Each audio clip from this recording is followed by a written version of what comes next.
जय श्री कृष्णा दोस्तों।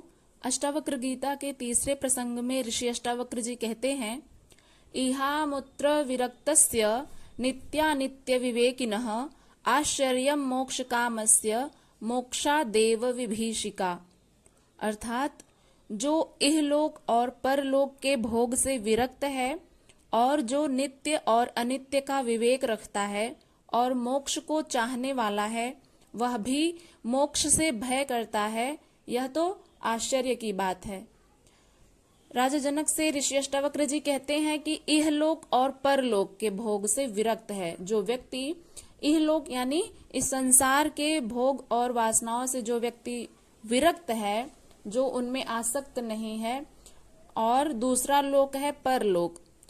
जो इहलोक और परलोक के भोगों से विरक्त है और जो नित्य और अनित्य का विवेक रखता है और मोक्ष को चाहने वाला है, वह भी मोक्ष से यदि भय करता है तो यह तो महान आश्चर्य है। क्योंकि संसारी जो है वो द्वंद्व में जीता है। संसारी अर्थात जो संसार में रहता है, सांसारिक मनुष्य हमेशा द्वंद्व में ही जीता है। द्वंद्व किस प्रकार का? जैसे अच्छा बुरा, लाभ हानि, सुख दुख, प्रेम घृणा, जय पराजय, संघर्ष शांति, ये ही द्वंद्व हैं और द्वंद्व ही जीवन है। नैतिक व्यक्ति इनमें भेद करता है। अच्छे को पुण्य व बुरे को पाप कहता है। दुनिया में रहकर वह अपने विभिन्न कर्मों द्वारा इस पाप पुण्य की संपत्ति अर्जित करता है। मृत्यु पर कर्म तो छूट जाते हैं, किंतु यह पाप पुण्य की जो अर्जित संपत्ति है वह अपने साथ लेकर के जाता है। इसका पूरा लेखा जोखा लेकर के जाता है। यदि पुण्य का भार अधिक है तो वह स्वर्ग जाता है और पाप की अधिकता होने पर नरक जाता है।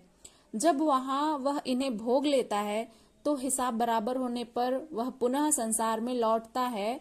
कोई भी कर्म हो उसका फल अवश्य होता है। अतः कर्म मुक्ति का साधन नहीं बन सकता।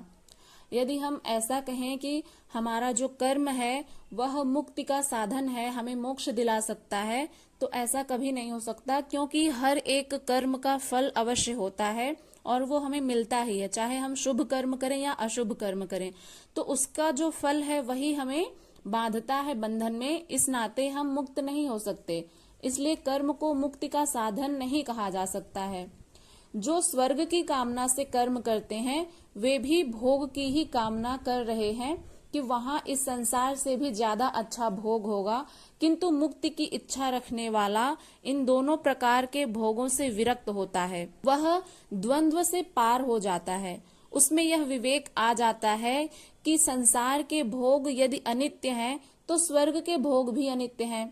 जैसे यदि कोई मनुष्य है जिसको आत्मज्ञान हो गया है तो उसके विवेक में यह बात तो रहेगी कि संसार के भोग जिस प्रकार से अनित्य हैं उसी प्रकार से तो परलोक के यानी स्वर्ग लोक के भी भोग जो होंगे वो भी अनित्य होंगे। इसलिए वो ना तो इस संसार में रह करके किसी भी प्रकार की इच्छा करता है और ना ही स्वर्ग की इच्छा करता है कि स्वर्ग में जाकर के हमें यह भोग भोगने को मिलेगा, हमें यहाँ से भी अधिक सुख मिलेगा।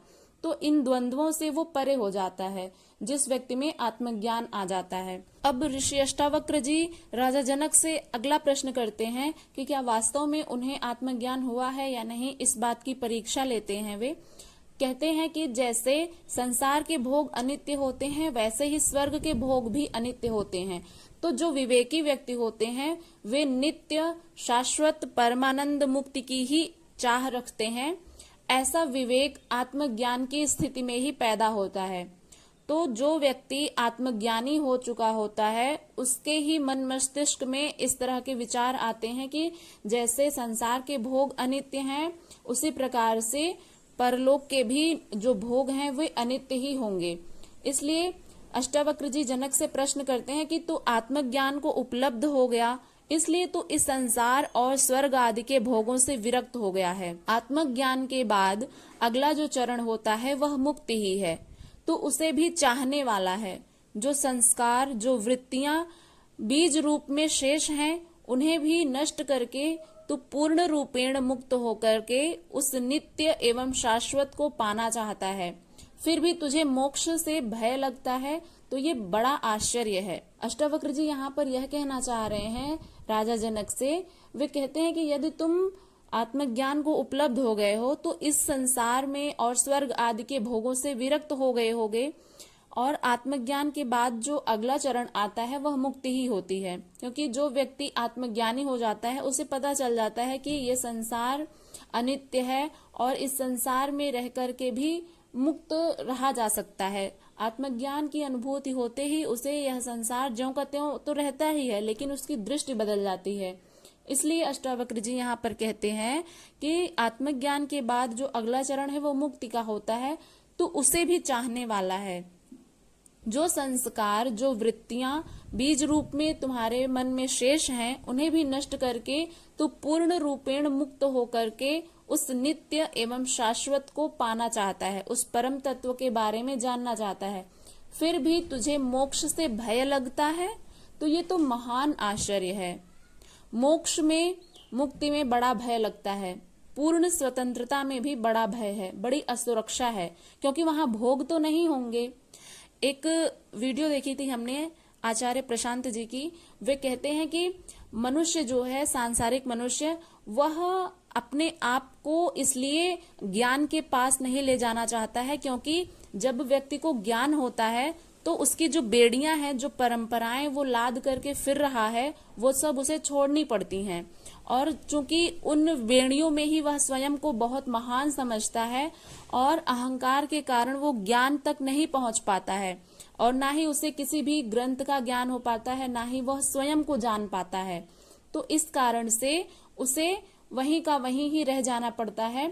तो जो व्यक्ति स्वयं को जानना चाहेगा उसे स्वयं को पहले तो तोड़ना होगा, क्योंकि तोड़ने का अर्थ यहाँ पर यह है कि बहुत सारी ऐसी चीजें हैं, जंजीरें हैं जो संसार की, वो हमें जकड़ी रहती हैं। तो उन बंधनों को तोड़ करके ही हम ज्ञान को प्राप्त कर सकते हैं। इन सांसारिक बंधनों में बंध करके हम ज्ञान नहीं प्राप्त कर सकते और ना ही कभी आत्मज्ञानी बन सकते हैं। तो यही बात यहाँ पर ऋषि अष्टावक्र जी भी कह रहे हैं कि जो संस्कार, जो वृत्तियां बीज रूप में शेष हैं, उन्हें भी नष्ट करके तू पूर्ण रूपेण मुक्त होकर के उस नित्य एवं शाश्वत को पाना चाहता है।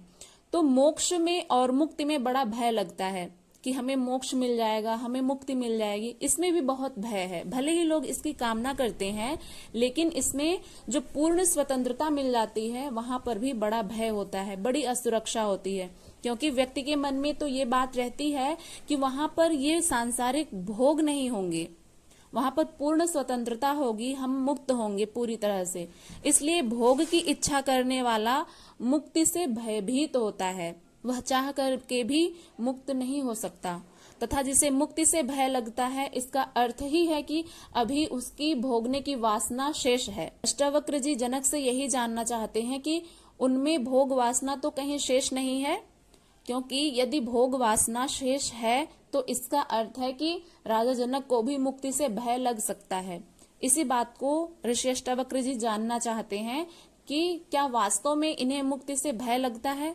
क्योंकि जो व्यक्ति भोगी होगा, जिसे वासनाओं में ही जकड़ा रहना पसंद होगा, तो वो क्यों मुक्ति की चाह करेगा, और वो मुक्ति से भयभीत भी होगा, क्योंकि मुक्त होने के बाद तो ये जो सांसारिक भोग हैं वे तुच्छ प्रतीत होते हैं, नश्वर प्रतीत होते हैं। इसलिए जो कामुक व्यक्ति होता है, जो काम वासनाओं में ही लिप्त रहने वाला पुरुष है, जो भी मानव है, उसे मुक्ति अच्छी ही नहीं लगेगी और ना ही वो मुक्त होना चाहेगा। क्योंकि मुक्त होने में तो पूर्ण स्वतंत्रता है, पूर्ण आजादी है, और वहां पर भी कोई तरह का कोई भोग वासना कहीं पर भी शेष नहीं रह जाती है। इसलिए इसी भय के कारण वह स्वयं को मुक्त होने से डरता है। यहाँ पर ऋषि अष्टावक्र जी यही जानना चाह रहे हैं। तो आशा करते हैं कि ये वीडियो आपको पसंद आई होगी। यदि ये वीडियो आपको पसंद आई हो तो इसे लाइक करिएगा। चैनल पर यदि पहली बार विजिट कर रहे हैं तो इसे सब्सक्राइब करके बेल आइकन को प्रेस कर लीजिएगा। इसे ज्यादा से ज्यादा लोगों तक शेयर करिएगा। अपना फीडबैक जरूर दीजिएगा और अपने फीडबैक में ये अवश्य बताइएगा कि क्या अष्टावक्र जी के वचन को सुनने के बाद भी आपको इस संसार के जो भोग और वासनाएं हैं, जो जंजीरें हैं, जो अहंकार है, उसमें जकड़े रहना पसंद है या फिर आपको मुक्ति पसंद है। इसको जरूर बताइएगा। मिलते हैं नेक्स्ट वीडियो के साथ, तब तक के लिए अपना ध्यान रखिएगा। हरे कृष्ण।